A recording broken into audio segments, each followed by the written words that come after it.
नमस्कार। फिर से आप लोगों को हमारे YouTube channel GS grammar class पर आप सबका स्वागत है। आज हम लोग सीखेंगे काइंड ऑफ सेंटेंस। सेंटेंस कितना प्रकार का होता है। सेंटेंस हम लोगों का 5 प्रकार का होता है। एक नंबर पार्ट है असर्टिव सेंटेंस। नंबर 2 होगा interrogative sentence. Interrogative sentence. Number 3 imperative sentence. Imperative sentence. Number 4 optative sentence.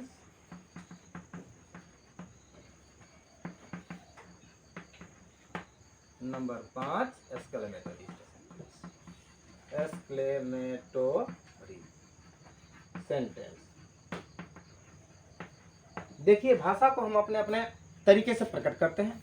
भाषा को बोलने के समय में अगर हम जाते हैं अपने विचारों को प्रकट करने के लिए, तो हम लोग विभिन्न वाक्य को बोल करके विभिन्न तरीके से अपने विचार को सामने वाले के सामने प्रकट करते हैं।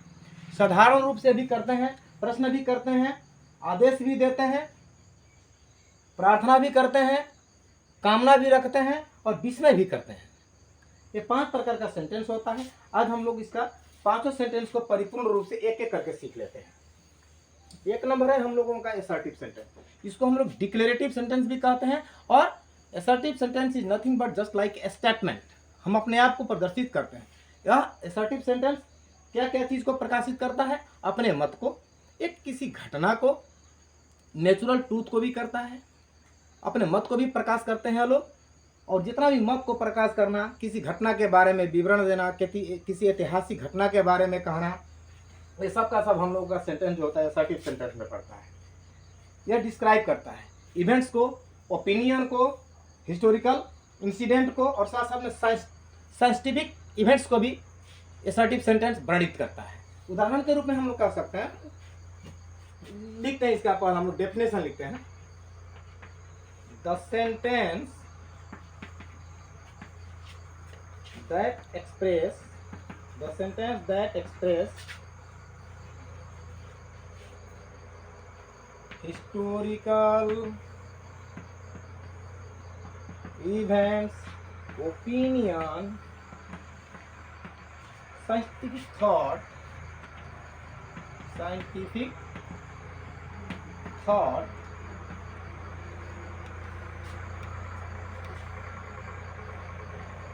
incident,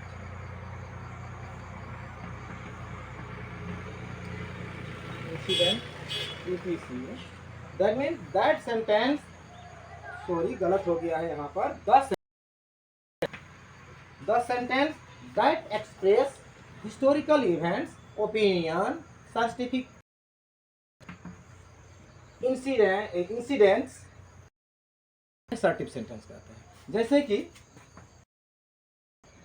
Ram is a boy, ये कौन सा स्टेटमेंट हुआ? हम लोग स्टेटमेंट भी कर सकते हैं। असर्टिव सेंटेंस हम लोग डिक्लेरेटिव घोषणा करने वाला शब्द कभी कभी घोषित करता है। जैसे कि मैं एक टीचर हूँ, आई एम ए टीचर। मैंने यहाँ पर क्या चीज का घोषित किया? मैं अपने आप को घोषित किया कि मैं एक शिक्षक हूँ।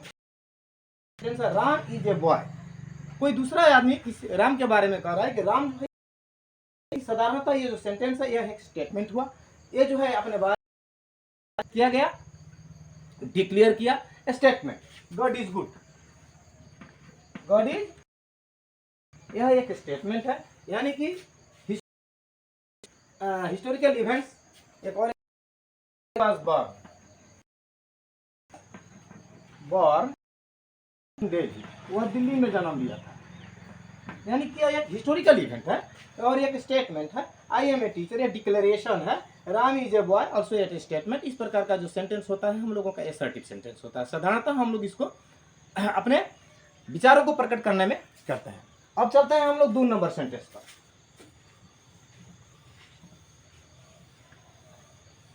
2 नंबर जो सेंटेंस है हम लोगों का इंट्रोगेटिव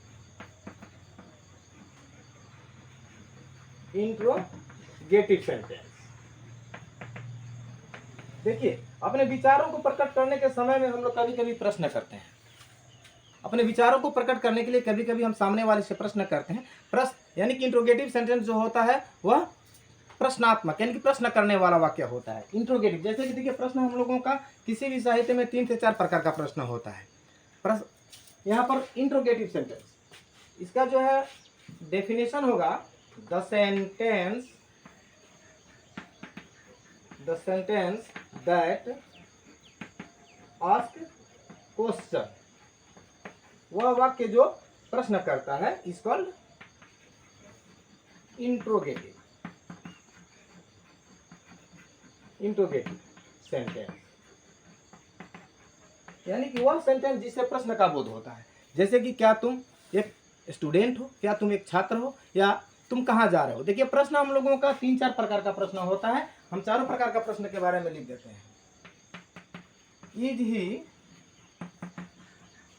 गोइंग टू स्कूल, यह याद रहे इंट्रोगेटिव सेंटेंस का शुरुआत करता है, कोई भी सेंटेंस शुरुआत करते हैं तो उसका पहला अक्षर कैपिटल होता है, और इंट्रोगेटिव सेंटेंस यदि हो तो वहां के अंत में जाकर हम लोग इंट्रोगेटिव साइन करते हैं। इंट्रोगेटिव जो साइन होता है यानी कि नोट ऑफ इंट्रोगेशन को प्लेस करते हैं।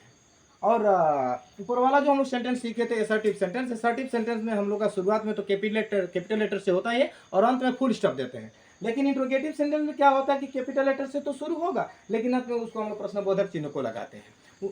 वो इंट्रोगेटिव यानी कि प्रश्नात्मक वाक्य का पहचान होता है। तो ये देखिए यहाँ पर सहायक क्रिया से शुरू हुआ है। यह प्रश्न जो है हम लोगों का हाँ या ना में उत्तर दिया जा सकता है। Is he going to school, क्या वह स्कूल जा रहा है।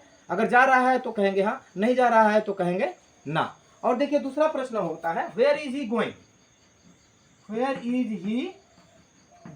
यह है हम लोगों का आस्क क्वेश्चन से शुरू हुआ। ये शुरू हुआ हम लोग का एक्सिलरी वर्ब से, और ये शुरू हुआ है हम लोगों का प्रश्नबोधक शब्द से। ये देखिए यहाँ पर 2 प्रकार का प्रश्न दिखाई दे रहा है। तीसरा प्रश्न होता है हम लोग का he is going to market, यहाँ पर सेमी कमा देंगे। अगर इसको हम लोग जिसको कहते हैं टेक क्वेश्चन, इजंट ही, इसको कहते हैं question tag, strong possibility question इसको अंग्रेजी में कहेंगे। He is going to market, isn't he, वह बाजार जा रहा है ना। तो इसको हम लोग कहेंगे क्या चीज, टेक क्वेश्चन। और एक प्रश्न होता है इंट्रोनिगेटिव टाइप का, जैसे कि इसी को हम लोग लिख सकते हैं isn't he going to market, क्या वह बाजार नहीं जा रहा है। यानी कि यह है इंट्रोगेटिव भी है और निगेटिव भी है। यहाँ पर हम लोगों का 4 प्रकार का प्रश्न दिखलाई दिया। ये सेंटेंस चारों के चारों सेंटेंस जो है हम लोग का इंट्रोगेटिव होता है। यानी कि प्रश्न कितना प्रकार का यहाँ पर पूछा गया है। देखिए शुद्ध रूप से अगर कहा जाए तो ये रहा इंट्रोगेटिव, ये हुआ आस्क क्वेश्चन, ये हुआ टेक क्वेश्चन, और ये हुआ इंट्रोनिगेटिव। अरे एज ए होल हम इसको क्या कह सकते हैं, इंट्रोगेटिव सेंटेंस क्लियर। अब हम लोग आगे बढ़ेंगे imperative sentence. Imperative sentence number 3, imperative sentence. Imperative sentence का मतलब होता है इंपरेटिंग एनीथिंग, यानी कि लिखा है पहले डेफिनेशन द सेंटेंस। देखिए मैं ग्रामर के किताब को पढ़ करके इसको हम भरसक कोशिश किए हैं कि आप लोगों को सहज से सहज बना सकें। The imperative sentence is a sentence that expresses command, request, order, advise, etc. वह वाक्य जो प्रार्थनात्मक हो, आज्ञात्मक हो, सलाहात्मक हो या आदेशात्मक हो, इस प्रकार का जो सेंटेंस होता है वह होता है हम लोगों का इंपरेटिव सेंटेंस। इस प्रकार के सेंटेंस में प्रायः कर्ता छुपा रहता है, फिर भी इसका शुरुआत हम लोग कैपिटल लेटर से होगा और अंत में फुल स्टॉप बैठाते हैं। उदाहरण के रूप में देखिए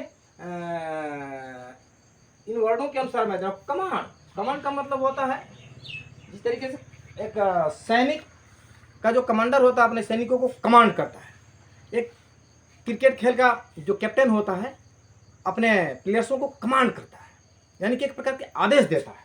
जैसे कि fire the gun, fire the gun, वो कमांड किया गया है यहाँ पर, गोलियों को चलाओ, फायर। देखिए यहाँ पर सब्जेक्ट नहीं है, लेकिन शुरुआत हुआ है कैपिटल लेटर से और अंत में फुल स्टॉप। इसमें सब्जेक्ट छुपा रहता है। किसको कहा जाता है यहाँ पर? फायर द गन, सामने वाले को कहा जा रहा है, यानी कि यहाँ पर यू जो है, यहाँ पर यू छुपा हुआ है, इसको हम लोग प्रदर्शित नहीं करते हैं इंपरेटिव सेंटेंस में। दूसरा सेंटेंस होता है please help me, please help me, यानी कि यहाँ पर ये रिक्वेस्ट कर रहा है, प्लीज हेल्प मी।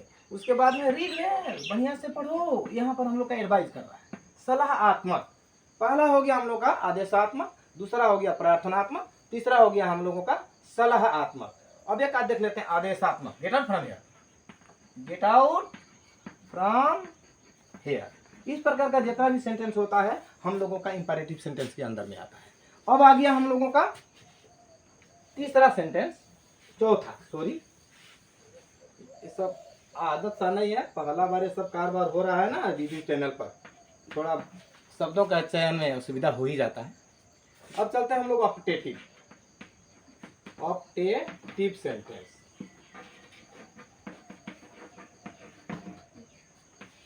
इसको भी डिफाइन कर देते हैं, द सेंटेंस दैट, डायरेक्ट लिख देते हैं, that express, the sentence that express request and wish, request wish, and नहीं लगाएंगे, request wish etc. is called optative. इसका भी शुरुआत हम लोग का कैपिटल लेटर से होता है जब शुरू करेंगे। फॉर एग्जाम्पल,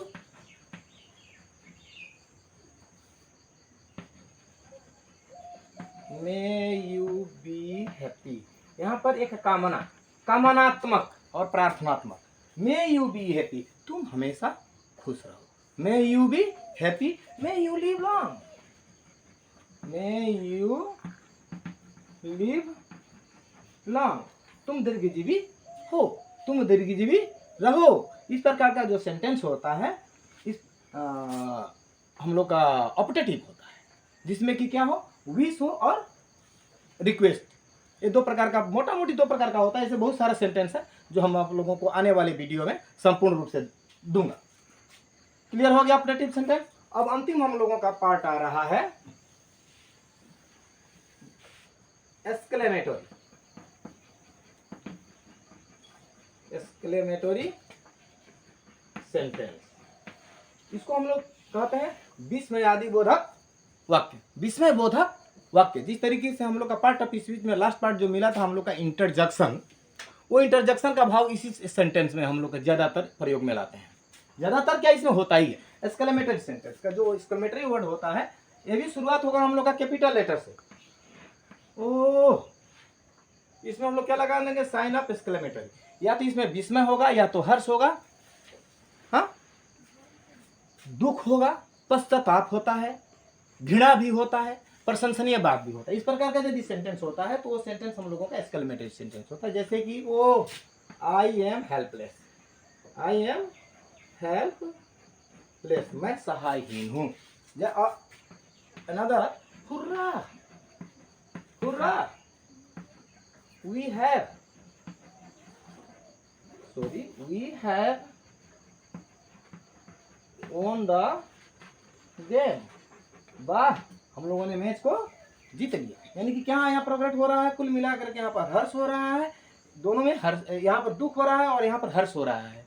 एक में आदमी दुखित हो रहा है तो दूसरे में क्या हो रहा है, आनंदित हो रहा है। इस प्रकार का दुखित होने वाला, आनंदित होने वाला, आश्चर्य होने वाला, पश्चाताप करने वाला, घृणा करने वाला, जितना भी सेंटेंस होता है सब एक्सक्लेमेटरी के अंदर में आते हैं। दूसरा एग्जाम्पल लिखेंगे हम लोग, fie fie, fie fie you are a bad boy, छी छी तुम एक दुष्ट लड़के हो। यहाँ पर यानी कि घृणा का बोध हुआ। इस प्रकार का जो सेंटेंस होता है हम लोगों का एक्सक्लेमेटरी होता है। अब हम लोग ऐसा एक बात फिर से सुन लेते हैं। सेंटेंस कितना हुआ हम लोगों का, 5, assertive, interrogative, imperative, optative and exclamatory. Assertive का मतलब क्या होता है, हम लोग का इंसान जो है अपने मतों को प्रकट करता है सब आपके सामने वाले के सामने। जैसे कि राम एक लड़का है, सीता स्कूल जाती है, हाँ, गुवाहाटी असम का बड़ा शहर है, दिल्ली भारत का राजधानी है, पृथ्वी गोल है, हाँ, भगवान सर्वे सर्वा है। इस प्रकार का जो वाक्य होता है हम लोग एसर्टिव होता है, जो मनुष्य अपने मत को प्रकट करता है, यानी कोई एक इवेंट को दर्शाता है, ऐतिहासिक घटनाओं के बारे में कह देता है, यानी कि नेचुरल ट्रूथ भी होता है एसर्टिव सेंटेंस। और इंट्रोगेटिव सेंटेंस में क्या होता है कि सिर्फ और सिर्फ प्रश्न पूछा जाता है, जिसके अंत में क्वेश्चन मार्क होता है। उसके बाद में आ जाता है हम लोग का इंपरेटिव सेंटेंस। इंपरेटिव सेंटेंस में क्या होता है कि आदेशात्मक, आज्ञात्मक, प्रार्थनात्मक, सलाहात्मक, सलाह देना, रिक्वेस्ट, प्रार्थना करना, रिक्वेस्ट करना, इस प्रकार का जो सेंटेंस होता है वो सब हम लोगों का इंपरेटिव में आता है। और जिस तरीके से उसके बाद में आ जाता है हम लोगों का अपोटेटिव। अपोटेटिव का मतलब होता है जिस तरीके से एक माँ अपने बेटे के बारे में कामना करती है, यानी कि विश करती है। आप लोग जो यहाँ पर सामने में जो खड़े हो, आप लोग भी विश करते होगे, काश अगर मैं अमुक होता, काश अगर मैं I wish I be a king, काश अगर मैं राजा होता, यानी कि आदमी विश करता है आशीर्वाद टाइप का। मैं, जैसे कि हम लोग पहले लिख कर गए हैं, may you live long, may you be happy, may you have a son, except. इस प्रकार का जो वाक्य होता है हम लोगों का ऑप्टेटिव में आता है। अब अंत में आ जाता है हम लोग का एस्केलेमेटरी। एस्केलेमेटरी का मतलब होता है विस्मय बोधक वाक्य, यानी कहीं विस्मय होता है। विस्मय का मतलब अचानक happening, sudden happenings, sudden things जो हो गया और हमने मुंह से निकल गया, यानी कि उसका साइन होता है हम लोग का ये दाढ़ी खींच कर नीचे में बिंदु लगा देंगे। समझ में आया? ये रहा हम लोगों का सेंटेंस। देखिए सेंटेंस जो है अभी फिलहाल हम लोग का 5 प्रकार का मिला है। आने वाले वीडियो में यहाँ पर ऐसा बात है कि हम लोग ये सेंटेंस को सीख लिए, और ये 5 सेंटेंस का सीखना अति आवश्यक है, जिसके लिए हम लोग को टेंस सीखना है, नरेशन सीखना है, वॉइस सीखना है। ये सब चीज़ों को सीखने के लिए हमें 5 सेंटेंसों की अति आवश्यक मैंने होगा। आने वाले वीडियो में हम लोग इसके बारे में ये करेंगे। लेकिन सेंटेंस भी अभी फिलहाल बचा हुआ 3 प्रकार का होता है, सिंपल सेंटेंस, कंपाउंड सेंटेंस और कॉम्प्लेक्स सेंटेंस। इन तीनों को सीखना होगा, लेकिन नरेशन के बाद में हम इस वीडियो को शुरू करेंगे। क्या होता है simple sentence, compound sentence and complex sentence. ये बहुत ही सहज है, और थोड़ा बोलने में शब्दों का चयन में आगे पीछे हो जाता है, क्योंकि मेरा शुरुआती दौर है। आशा करेंगे कि आने वाले टाइम में हम आप लोगों को सुधार करके ही बोलेंगे। धन्यवाद।